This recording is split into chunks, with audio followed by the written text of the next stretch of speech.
Cavinan Enterprises, a registered supplier of designer wedding dresses under regular scheme। अच्छा, ये हैं और रेगुलर स्कीम के अंदर वो आते हैं। और ठीक है जी, aggregate annual turnover 30 lakh in the preceding financial year.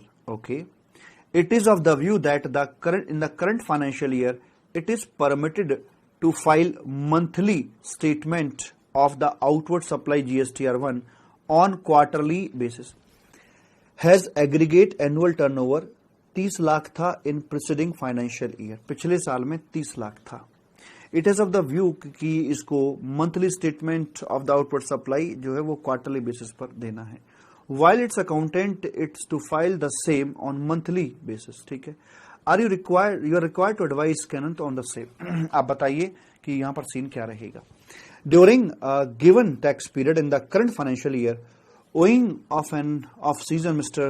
Cavinan Enterprises has not made any taxable supply। ठीक है, therefore Cavinan Enterprises opines that no return of required to be filed। Lockdown हो गया तो इसके चक्कर में कोई धंधा नहीं हुआ, तो रिटर्न देनी है कि नहीं देनी। तो ये दो बातें पूछी गई हैं। पहली बात पूछी गई है कि इनका प्रीसीडिंग फाइनेंशियल ईयर के अंदर जो टर्नओवर है वो 30 लाख का आपका निकल के आ रहा है, तो इनको जो GSTR1 है वो किस फ्रीक्वेंसी पर देना है। तो मैंने कल आपको दिखाया था, प्रैक्टिकली यहां पर दिखाया था, पर मैं आगे नहीं बढ़ा था कि अगर आपका प्रीसीडिंग, इस बात को लिखवा दू नोट के तौर पर। हाँ सर जी, लिखवाई दो इसको। ये नोटिफिकेशन आई हुई थी तो मैं इसको लिखवा देता हूं। हालांकि 2-3 अटेम्प्ट मैंने नोटिफिकेशन को रखा था, पर मुझे लगा कि रेलिवेंट सी नोटिफिकेशन की ज्यादा नहीं है, तो फिर मैंने इसको हटा दिया था। तो मैं अलग से लिखवा देता हूं उसका कंटेंट। ठीक है,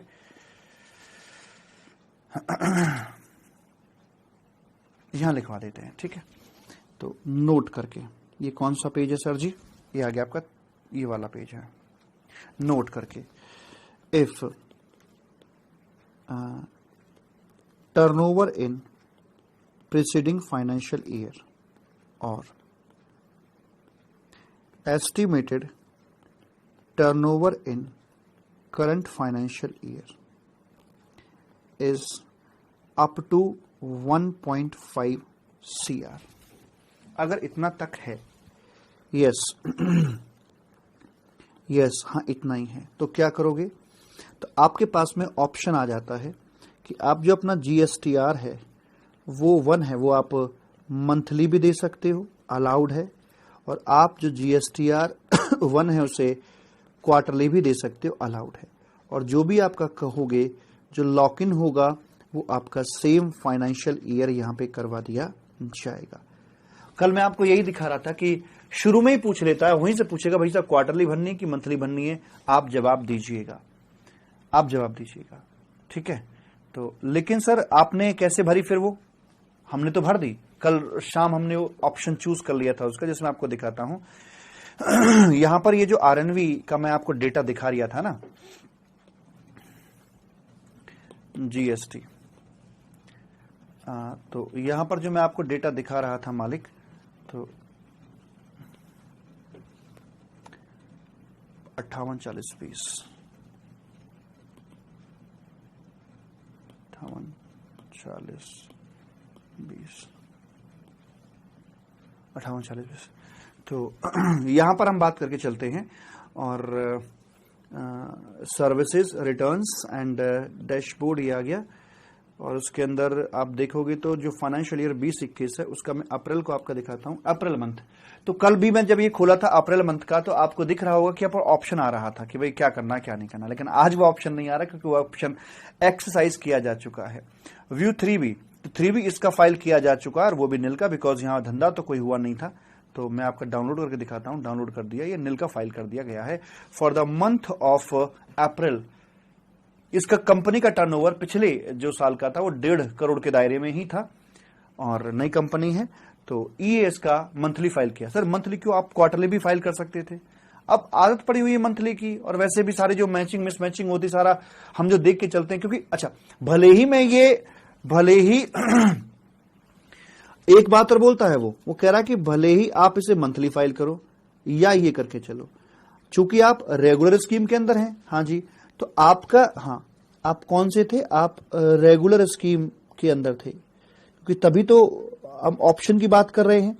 अगर आप क्वार्टरली होते तो पहली बात तो ये, अगर आप कंपोजिशन में होते तो पहली बात तो ये कि GSTR 1 आपकी रिक्वायरमेंट में आता ही नहीं, फिर तो आप CMP 08 फाइल कर रहे होते। तो GSTR 1 की बात चल रही, तो ये अंडरस्टूड है कि आप रेगुलर स्कीम की बात कर रहे हो। तो ये कह रहा है कि भले ही आपका मंथली हो, लेकिन जो टैक्स का पेमेंट है ना जो आपका टैक्स का पेमेंट है वो आपका जो जाता है GSTR 3B के अंडर, वो आपका जाता है, तो वो आपका मंथली होगा भाई साहब, वो आपका मंथली ही करवाया जाएगा, वो आपका मंथली ही यहां पे करवाया जाएगा। बहुत ही बढ़िया बात भाई साहब, क्या कह दिया कवि ने। समझ में आई बात में क्या कह रहा हूं आपसे? क्यों कह रहा कि भाई साहब भले ही आप ये GSTR जो 1 है आप इसे मंथली भर लो, लेकिन ये तो आपका मंथली ही जाएगा ऑलवेज। और अगर इसे क्वार्टरली भरा जाए तो, अगर इसे क्वार्टरली भरोगे तो आपकी जो टैक्स पेमेंट है वो मंथली ही होगी। क्या बात है, मतलब जो टैक्स पेमेंट है, जो आपका GSTR 3B है, वो आपका मंथली ही रहेगा, ध्यान रखना। तो मैंने कहा भाई साहब जो टैक्स पेमेंट मंथली ही जानी है, 3B मेरा मंथली ही यहां पर तैयार अगर मुझे करना है, तो भाई मुझे फायदा क्या है फिर GSTR 1 को क्वार्टरली क्यों फाइल करूं, क्यों बिना बात की टेंशन बढ़ाऊं? सामने वाला व्यक्ति वो भी अटक रहा होगा, क्योंकि मेरे इससे उसे देखना होता है, 2A अपना चेक करना होता है। अगर मैं फाइल नहीं करूंगा तो उसका क्रेडिट रुक जाएगा, वो मुझे दुखी करेगा। तो भाई साहब अगर रेगुलर स्कीम में है ना, एडवाइजेबल कर रहा हूं मैं आपके लिए, आप क्वार्टरली पर मत जाना, क्योंकि जब तक मैं मेरा रेगुलर स्कीम में है, तो अगर मैं ये तो देखो मुझे फायदा कुछ नहीं मिल रहा, टैक्स तो मुझे महीने का महीने ही भरना पड़ेगा, भले ही मैं GSTR 1 क्वार्टरली क्यों ना भाई फाइल करके चलूं। लेकिन प्रॉब्लम ये होती है कि अगर मैं क्वार्टरली फाइल करता हूं तो मेरे GSTR 1 के आधार पर सामने वाले का जो 2A दिखता है वो क्वार्टरली दिखेगा भाई साहब। वो बोलेगा क्रेडिट ही नहीं यार, कैसा आदमी है, रिटर्न फाइल नहीं करता। जब नहीं दिखेगा तो उसके लिए फॉर्मूला लगेगा 10%, और जो नहीं बनता था वो विच एवरेज लोअर जो बनता है उसे कम क्रेडिट मिलेगा या नहीं मिलेगा, ये प्रॉब्लम उसके सामने क्रिएट होगी। तो भला मुझसे डील करेगा क्या? नहीं। तो कम से कम जो है वो मैं कम से कम दिखा तो दूं इसको। तो इसलिए हाईली एडवाइजेबल कि आप GSTR 1 को अगर आप रेगुलर स्कीम का हिस्सा है तो आप मंथली ही भरिएगा, क्वार्टरली की तरफ मूव मत करिएगा। ठीक सर जी। तो एक बात तो हमारी यहां पर ये आकर हो जाती है। ठीक साहब, आगे बढ़ जाए मालिक? हाँ सर जी बढ़ जाइए आगे, कोई दिक्कत वाली बात नहीं है। और हम बेसिकली क्वेश्चन बैंक देख रहे थे, उसमें मैं आपको बताई थी चीजें। तो कर तो सकता है भाई साहब क्वार्टरली, पर करना नहीं चाहिए। सेक्शन 37 बोलता है फॉर ए पर्टिकुलर मंथ कि वो मंथली फ्रीक्वेंसी पर देना होता है। हाउएवर प्रेजेंटली का एग्जाम्पशन ये कि अगर 1.5 करोड़ तक का टर्नओवर की बात कर रहे हो तो वो आप 1.5 करोड़ से ऊपर है तो मंथली, लेकिन उससे नीचे है तो आप क्वार्टरली इसको फाइल कर सकते हो, ये आपके पास में ऑप्शन होता है। तो दूसरा ये पूछता है कि नील रिटर्न के बारे में क्या करना है। नील रिटर्न है तो अब नील रिटर्न भी आपको यहां पर देनी पड़ती है, इट्स मैंडेट टू फाइल। ठीक है जी। क्वेश्चन नंबर 2 की बात करते हैं मालिक। क्या बोलता है?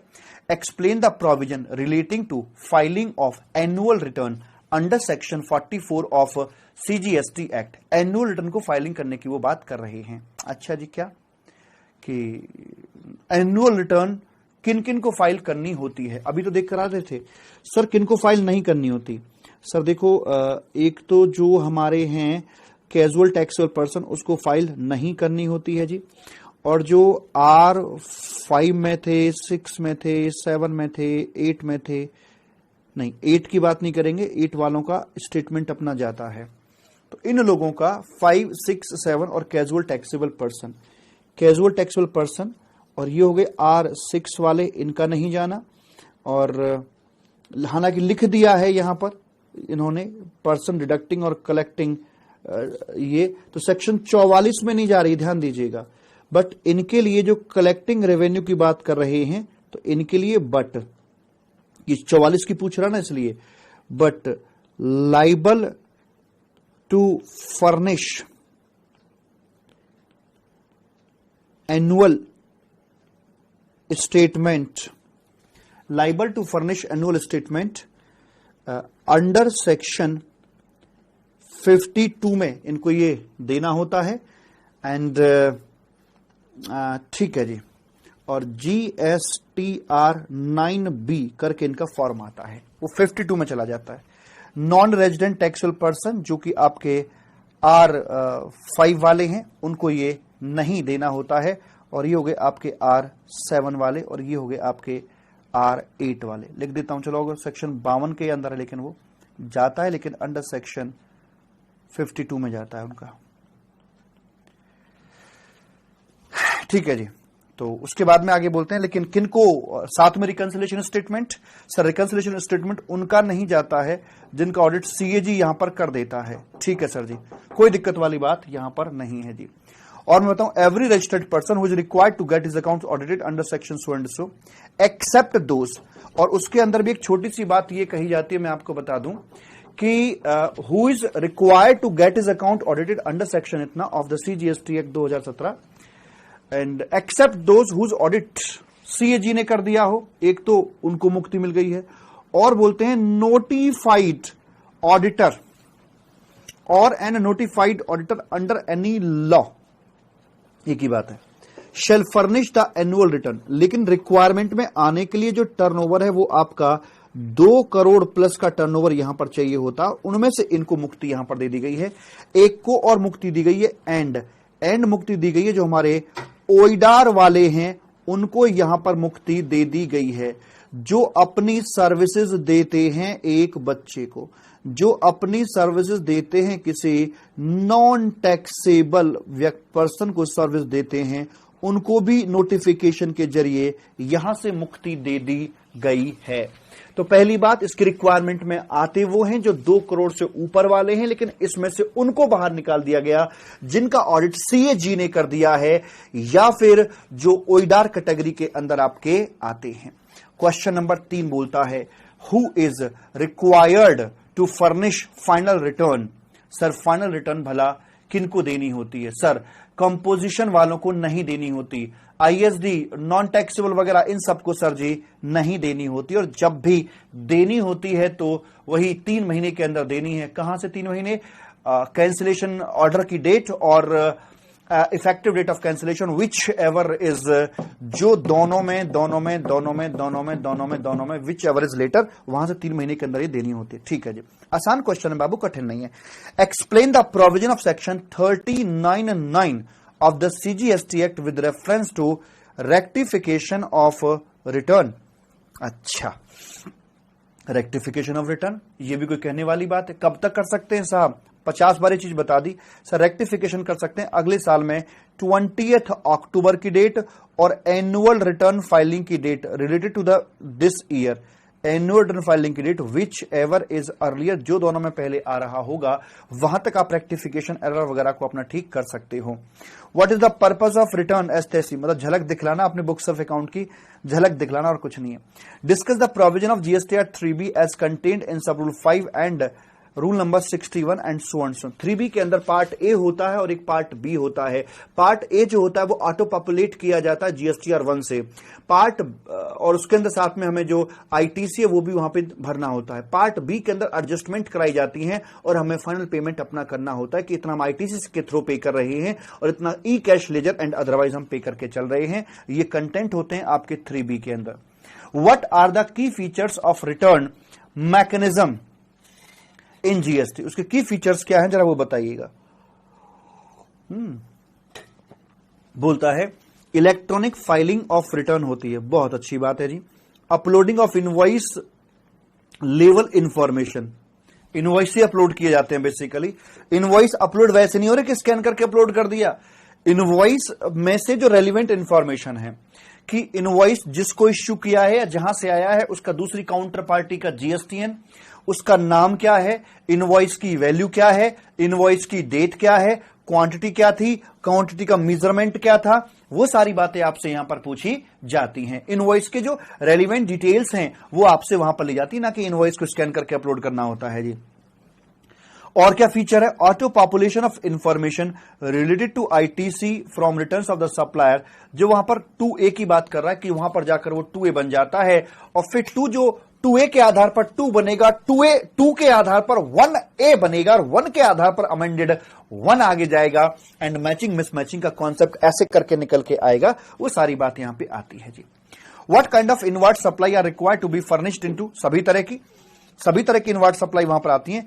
इनवॉइस वाइज डिटेल होती है वो आती है, इंपोर्ट ऑफ गुड्स आते हैं, डेबिट क्रेडिट नोट आते हैं, सारी डिटेल्स 2 के अंदर अपनी रखवाई जाएगी।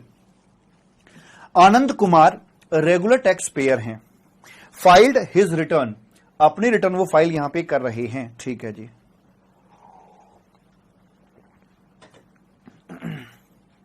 Outward supply GSTR1 for the month of August 2017 before the due date. बहुत बढ़िया बात है जी, अगस्त के लिए रिटर्न फाइल करी है। लेटर ऑन फरवरी 2018, तो अगस्त 17 का मतलब हो जाता है कि फाइनेंशियल ईयर आप 17-18 के अंदर थे जी। लेटर ऑन फरवरी 2018 के अंदर, अच्छा वहीं अभी 17-18 में ही है।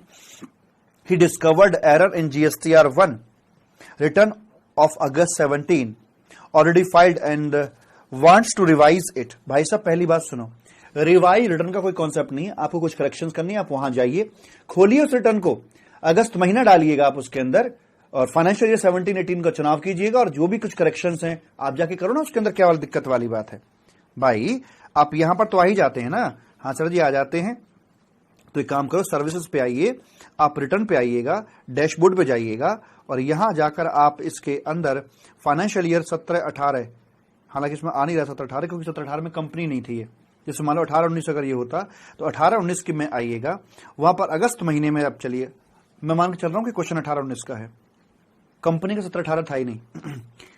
और यहां पर चलिए आप, और इसमें जाकर क्या करना है, अगस्त महीना, अच्छा कंपनी 18-19 में पैदा ही हुई थी ये, और ये अक्टूबर में पैदा हुई थी। चलो जो भी महीना है उस महीने का आप डेटा खोलिए, और जो भी आप उसे देखिए क्या स्टेटस था उसका, और जो भी आपको करेक्शंस करने हैं वो करेक्शंस कर दीजिएगा जहां पर जो करेक्शंस करने हैं आपको।